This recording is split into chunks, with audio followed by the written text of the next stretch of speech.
আমরা পাপী বান্দা, আমরা অনেক সময় ধৈর্য হারা হয়ে যায়।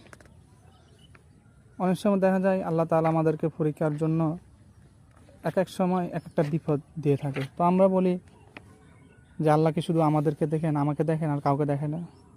অর্থাৎ একটার পর একটা সমস্যা লেগে থাকে।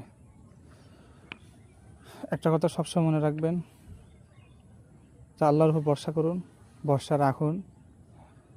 তিনি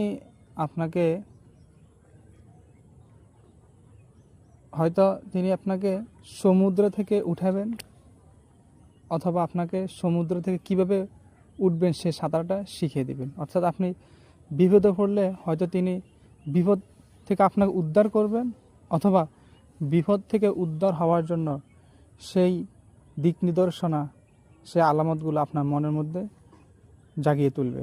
এজন্য আল্লাহ তাআলার উপর বিশ্বাস রাখুন।